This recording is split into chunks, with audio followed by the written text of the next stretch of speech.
ভিডিওর শুরুতেই আপনাদেরকে অনুরোধ করছি ভিডিওর শেষ অবধি থাকবেন, কারণ আপনাদের সাথে একটু গুরুত্বপূর্ণ আলোচনা করব। ভিডিওর শেষ অবধি অনেকেই থাকেন না, তাই শুরুতেই বলে দিলাম আমি কিন্তু অলরেডি ঢাকা চলে এসেছি আলহামদুলিল্লাহ। ঢাকায় এসে এখন আমাদের গল্পে ছোট ছোট ভিডিওগুলো আপনাদের সাথে শেয়ার করব। আর এই যে দেখেন আমার অনেক পছন্দের প্রিয় ঘড়িটাকে আমি একটু ক্লিন করে হাতে পরে নিচ্ছি। আমি যথাসম্ভব এই ঘড়িটা নিজের কাছে রাখি। আর আমি তো যদিও গৃহিণী হয়ে থাকি, আমি কিন্তু একেবারে বসে থাকি না। আমি কিন্তু একটু কাজ করি আলহামদুলিল্লাহ। ঘরে বসে যেটাকে আয় বলে, আমি কিন্তু ঘরে বসে কাজ করি। তবে শুরুতেই তো কাজগুলো করতে পারবো না, তবে সব কিছু এখন একটু গুছিয়ে নেব। তার উপর আমার মেয়ের সামনে পরীক্ষা, স্কুলে যেতে হবে, ওর পড়াশোনার দিকে একটু মনোযোগী হতে হবে। আমি আপনাদেরকে যে কথাগুলো বলতে চাই, কথাগুলো হলো আমি কিন্তু এই ভিডিওটা নিয়ে আমার চ্যানেলে 5টা বা 6টা ভিডিও হবে। একেবারেই নতুন একটা চ্যানেল। যদিও আমার এই চ্যানেলটা নতুন, আমার কিন্তু মোটামুটি অভিজ্ঞতা আছে। আমি কিন্তু অনেক ট্যাগ ভিডিও দেখি যে ইউটিউবে কিভাবে ভালো কিছু করা যায়। যেহেতু বর্তমানে অনেক বেশি কন্টেন্ট ক্রিয়েটার, তার মানে এইভাবে তো কিছু করা যাবে না, একে অপরের পাশে থেকে করতে হবে। তবে এই যে আমি ভিডিওগুলো দিয়েছি, মানে অনেক সময় দেখি যে একটা কমেন্ট করে, মোটামুটি কমেন্ট অনেক বড়, তবে বোঝা যায় যে লাইক দেয় না। এমনকি কমেন্ট করার পর সে মানে ভিডিওটা ফুল ওয়াচ তো দূরের কথা, 1 মিনিটও দেখে না। কিভাবে বুঝলাম বলেন তো? এটা বোঝার উপায় আছে, কারণ ওখানে ভিউ কাউন্টিং হয় না। আমি ধরেন এখন একজন কমেন্ট করলো, তো আগে আমার যা ভিউ ছিল তাই আছে, তার থেকে বাড়েনি।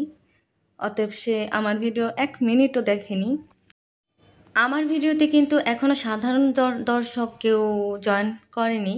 যারা করেছেন তারা কন্টেন্ট ক্রিয়েটর। তো আপনাদেরকে আমি বলি, আপনারা কি কখনো এই কথাটা শোনেননি? অন্যের ভালো চাইলে নিজের ভালো হয়। তো আপনারা এত কিছু জানার পর, অবশ্যই জানার পর কিভাবে এমন করেন?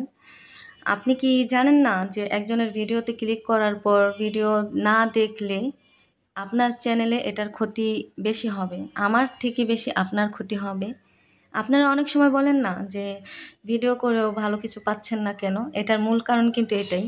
আপনি একজনের ভিডিও ক্লিক করে একটা কমেন্ট করে বসে রইলেন, লাইক দিলেন না, তারপর একটুখানি ভিডিও দেখলেন না, এতে করে আপনার ভালো কিভাবে হতে পারে বলেন?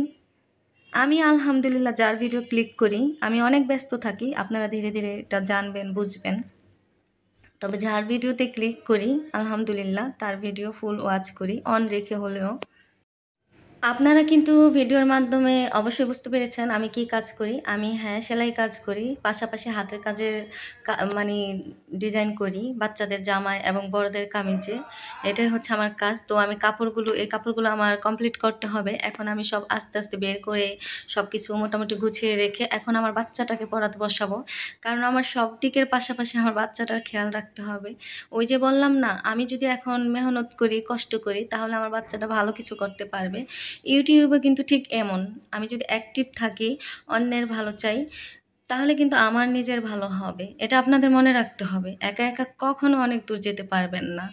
তো আপনারা প্লিজ এমন করবেন না। আমি কিন্তু আমার একটা ভিডিওতে আমি এমনভাবে লক্ষ্য করেছি যে মানে কমেন্ট এসেছে অনেকগুলো, কিন্তু ভিউ কাউন্টিং হয়নি এবং লাইক আসেনি। অনেক বেশি ভিউ নাই আমার চ্যানেলে, নতুন চ্যানেল, তারপরেও আমি এই জিনিসটা লক্ষ্য করেছি। আরেকটা হচ্ছে স্প্যাম কমেন্ট, বন্ধু হলাম, বন্ধু হয়ে থাকবেন, পাশে আছে, পাশে থাকবেন, এইরকম কোনো কমেন্ট করবেন না আর কি। যাই হোক, ভিডিও রিলেটেড কমেন্ট করবেন, আর না হয় ছোট্ট একটা কমেন্ট করবেন, এত বড় কমেন্ট করার তো দরকার নাই। এই রকম স্প্যাম কমেন্ট করলে তারপর হচ্ছে ভিডিওতে ক্লিক করে কমপক্ষে 2-3 মিনিটের নিচে দেখলে, বের হয়ে গেলে, এটা আমার চ্যানেলের পাশাপাশি আপনার চ্যানেলেও কিন্তু রিচ কমে যাবে। এটা কিন্তু একেবারেই সত্যি। আমি অনেক ট্যাগ চ্যানেলে দেখেছি। চ্যানেল খোলার আগে আমি কিন্তু এই জিনিসগুলো অনেক বেশি ফলো করেছি। তো আমি দেখলাম এখানে যার যার সাথে আমার বন্ধুত্ব হয়েছে, তারা আলহামদুলিল্লাহ অনেকেই আছে অনেক সুন্দর গঠনমূলক কমেন্ট করে এবং অনেক অনুপ্রেরণা দেয়। আর অনেকেই আছেন যে এই রকম কমেন্টগুলো করেন এবং এই রকম আচরণগুলো করেন। আমি বলবো না তারাও যে খারাপ তা না, আলহামদুলিল্লাহ হয়তো বা তারা জানে না, তাই আমি এই ভিডিওর মাধ্যমে বলে দিলাম যে এইরকম করলে সবার ক্ষতি হবে, আপনারা এমন করবেন না, তাতে করে আপনার আমাদের সবার ভালো হবে। আমি জানি না আমার ভিডিওর এই অবধি কারা কারা আছেন, যদিও বা কেউ থেকে থাকেন তাহলে আপনাদের কাছে অনুরোধ রইল আমার ভিডিওটি ভালো লাগলে লাইক কমেন্ট শেয়ার দিতে ভুলবেন না। আর নতুন নতুন ভিডিও পেতে অবশ্যই বেল আইকনটিতে ক্লিক করে রাখবেন, এতে করে আমার ভিডিও আপনাদের কাছে সবার আগে পৌঁছে যাবে আর আপনি তার সময় সুযোগ মতো দেখে নিতে পারবেন। আর আমার চ্যানেলটিকে ভালোবেসে আমার চ্যানেলটি সাবস্ক্রাইব করে পাশেই থেকে যাবেন। আর এই যে দেখেন আমার বাচ্চাটা লিখছে, আলহামদুলিল্লাহ আমার যত কাজই থাকুক না কেন, আমি অনেক বেশি কাজে ব্যস্ত থাকলেও আমার বাচ্চার খেয়াল নিতে আমি একটুকু গাফলতি করি না। কারণ বর্তমান যেই অবস্থা পড়েছে, তাই বাচ্চাদের প্রতি মায়ের খেয়ালটা একটু বেশি রাখা দরকার। আর এই যে দেখেন ও লিখছে, যেহেতু আগামীকালকে ওকে নিয়ে আমি স্কুলে যাব, অনেক দিন হয়েছে আমি স্কুলে যাই নাই, সামনেই পরীক্ষা, তাই ওকে একটু লিখতে বসাইছি। আর আপনারা সবাই দোয়া করবেন আমার বাচ্চাটার জন্য, ও যেন ভালোভাবে পড়াশোনা করতে পারে। আমি কিন্তু আপনাদের সাথে কথা বলতে বলতে একেবারে ভিডিওর শেষে চলে এসেছি, তাই আমাকে এখনই বিদায় নিতে হবে। আপনার সবাই নিজের অনেক বেশি খেয়াল রাখবেন আর অনেক বেশি ভালো থাকবেন, সুস্থ থাকবেন, নিজের অনেক বেশি খেয়াল রাখবেন। আল্লাহ হাফেজ, আসসালামু আলাইকুম।